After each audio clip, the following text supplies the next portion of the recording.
Good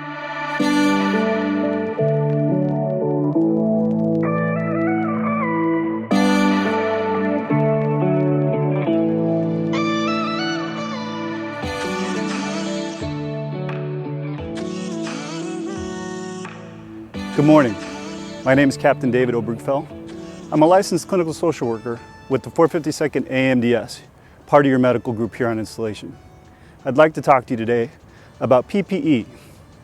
PPE is personal protective equipment, but I don't want to talk just about that. I want to talk about PPE for your mind. So PPE, personal protective equipment. We know what that is. It's masks, it's social distancing, it's equipment that we can cover to protect ourselves against the transmission of COVID-19 or other infectious diseases. And that's important from a medical standpoint. We're doing that globally for the health of our nation, for the health of our globe. I also want to talk today about personal protective exercises. In our context, personal protective exercises are those things that you can do that build resiliency for yourself, for your health, for your body, for your spirituality or meaning, and for your well-being and your social connections to others. So today, again, personal protective exercises, PPE for your mind. So PPE for your mind. Let's talk about resiliency. Resiliency, the 4 domains. Mental. Are you adaptable? Can you change on the fly to circumstances that are unfolding in front of you? Do you practice good mental hygiene? How you think, what you think about, and more importantly, what you focus on that gives you meaning every day. And speaking of meaning, that goes to spirituality. Do we find meaning and purpose in the things that we do every day? In order to maintain ourself mentally and find meaning, we also have to consider the connection between our mental health and our physical health. So our physical domain of resiliency is really important. Do we exercise? Do we sleep? And I mean really sleep well and enough. Do we eat well? If we eat well, we take care of our body, we take care of our mind. And the social domain of resiliency. Do we reach out? Do we ask for help? And do we give help? Do we ask for connection and conversation and love? Do we ask for meaning in our relationships? So the 4 domains of resiliency are the context today that we're going to look at for personal protective exercises. So let's start with your mind. And yes, your mind. It's part of your brain, but it's also how you use it. Just like any good PPE, how we operate it is important. How do we use it? When is it necessary? How do we take care of it and keep it in good condition? So for your mind, I want you to consider, how do you think? Do you think about the end solution? Do you only look at stress and say this is never going to change? You just say that stress is here today, but it's not going to be here tomorrow.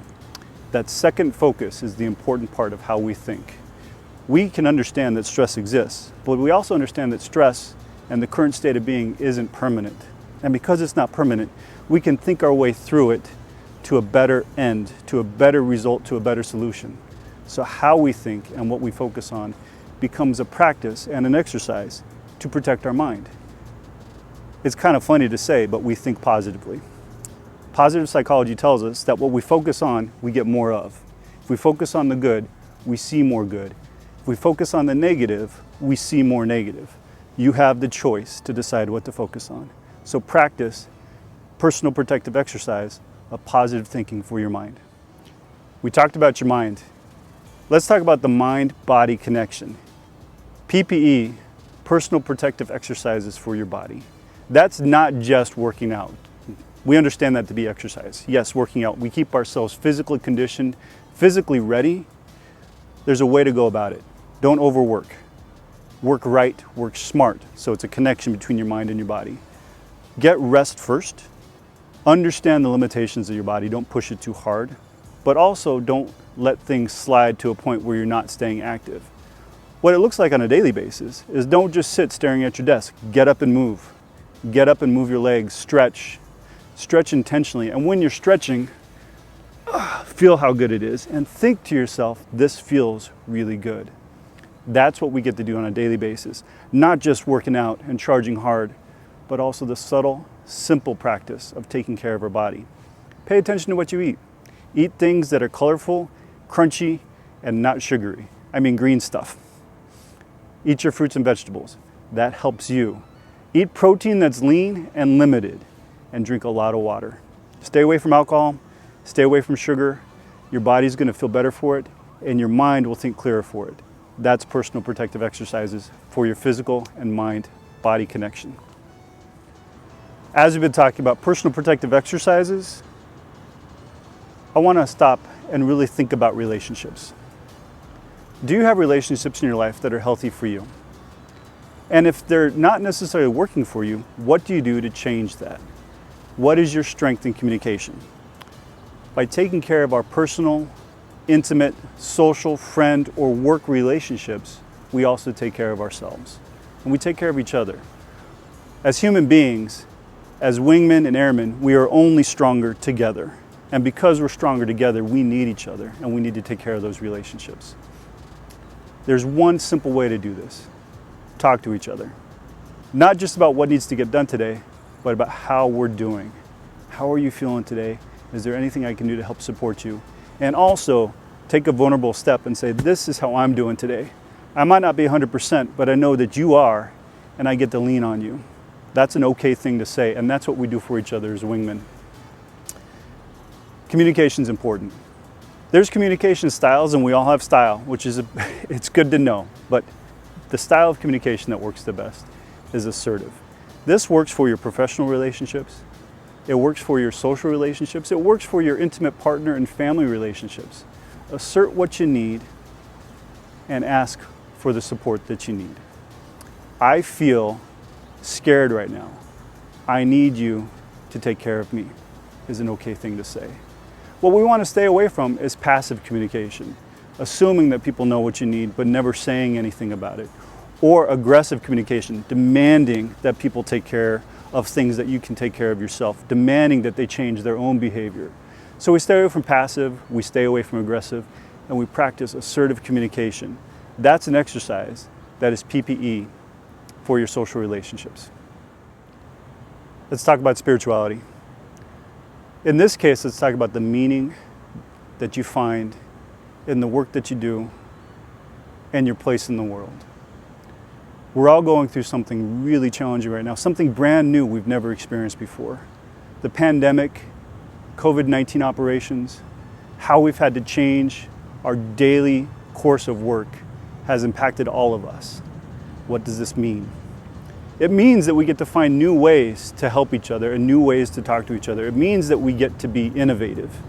It means that we can still execute our mission in ways that change the world for good. So if we're trying to find meaning in the work that we do every day, recognize the change that you influence. Your role has power, and that power is essential to changing things for the good and for the better. Purpose. Wake up every day after a good night's sleep, feeling rested, and set your purpose and intention for the day.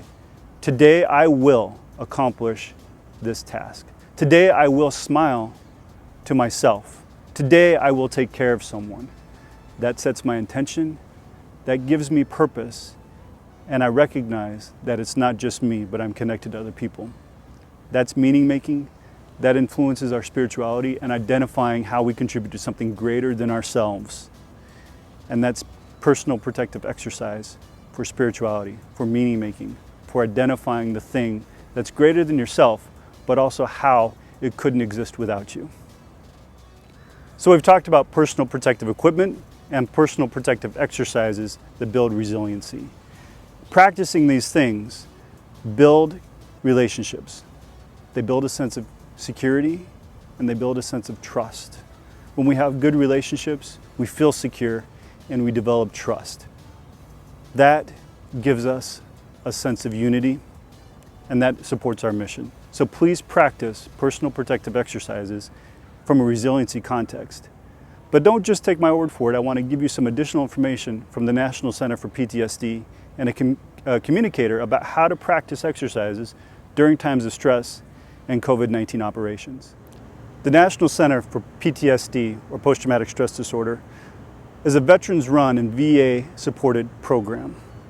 It's a center of excellence defining how we understand the nature of trauma, the impact on people, and how we can relate to healing properties and understand stress. When it comes to stress, the National Center for PTSD has issued a communicator about resiliency and coping during times of COVID-19.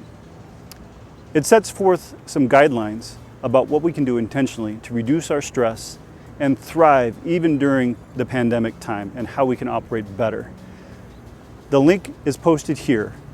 Please go to this link and review the communicator in full. It's important, and share it widely. Share it with your coworkers, share it with your family, and talk about it. Use the exercises. So here's some highlights from the communicator. One thing you can do to shore up your sense of security and give you peace of mind is prepare and practice good PPE, in the first sense of the term, personal protective exercises or equipment, and social distancing. It means wear your mask, wash your hands, practice social distancing from a physical standpoint, so physical distancing. Practice good hygiene, and what that does for you is it sets up the sense that you are safe and secure, and you can control the environment right around you. You can't control everything, and we know that, but you can absolutely control how you respond to the world around you. And your choice to practice good hygiene, good protocols for safety, improves all of our health and well-being, and that gives a sense of security. That's a resiliency factor. Giving yourself a sense of safety and planning creates more resiliency. Another part of the communicator talks about social connections. Social connections are so vitally important, but easy to forget and really easy to neglect. Set your purpose every day to intentionally reach out to somebody you may not have talked to in a while, or at least even talk to the same people every day, but don't isolate. Everyone is going through stress. Everyone is going through hardships, and we need each other. Sometimes we feel like we're a burden when we do that. And I want to let you know that it is never a burden to say, I'd like to talk to you. I'd like to share some emotional time with you. I'd like to share some support with you. That's never a burden. If you feel like you're a burden, check that. This is a strategy. Ask somebody, hey, I want to talk to you, but I don't want to burden you. Is it okay if we talk? And most of the time, they're going to say, absolutely, I want to hear from you. Absolutely, I want to talk about things. I'm here for you. Let's take care of each other. Don't assume, always ask. That's assertion, and that's connection. So stay connected. Be flexible. We used to see people in person. Now we've got Zoom, we've got WebEx, we've got digital world, and we've got our phones. Call each other. Don't just text. I encourage the voice. Talk to each other. See each other's eyes when you can. That helps our brain. It helps us get a read on somebody to understand how well we're doing. So stay connected, be intentional about it, and don't isolate. And remember, it's never a burden. For your mind, there's an exercise that really helps with resiliency. And it's simple. And if you ever talked to me before, you probably know that we do this a lot. It's called breathing. We cultivate ways to set a sense of calm, because when we're calm, our minds can function better, we're clearer, and we make choices that have better outcomes. And a way to do that is to breathe on purpose. And by breathing on purpose, I mean take a deep breath in. If you're watching this, let's do this now together. Take a deep breath in. And out. Let's do one more.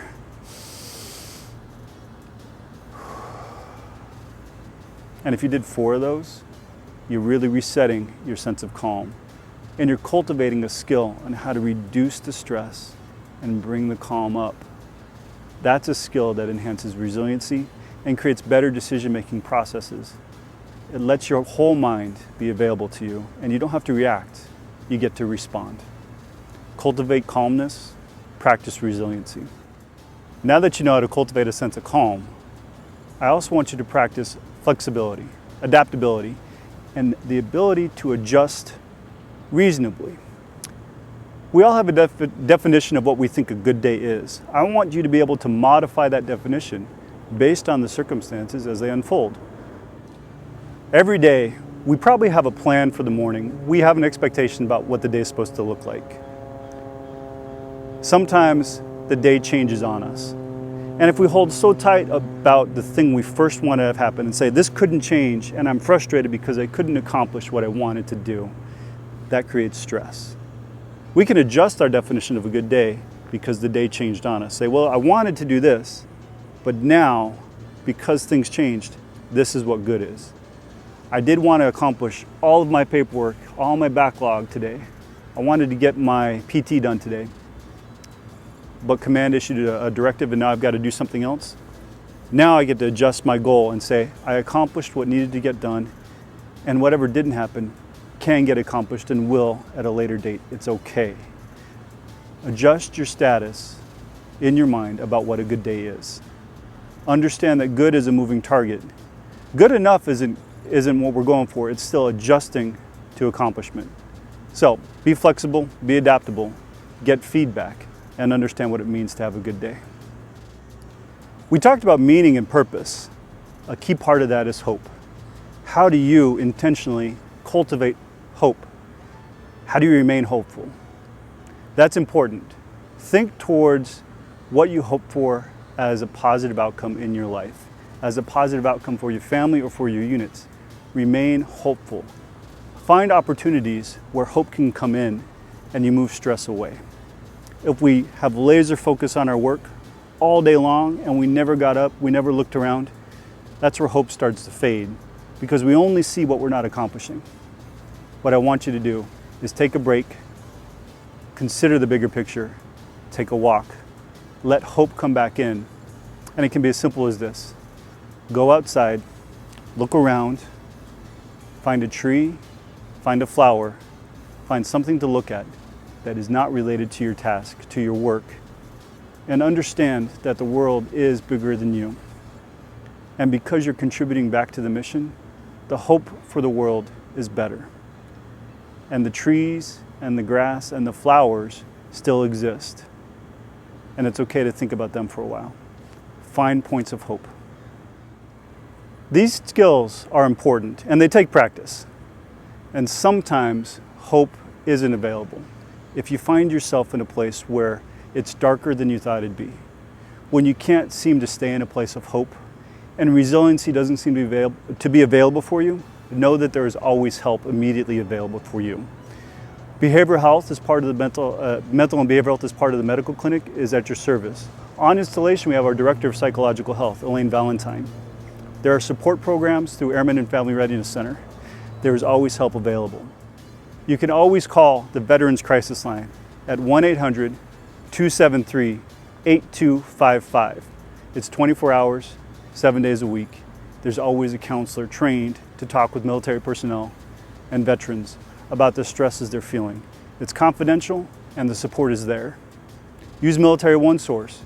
Use the resources that the DoD provides. Find civilian providers. Reach out and talk. If hope isn't available, know that that's not permanent. Know that that's temporary. And there's always a way to get help and support.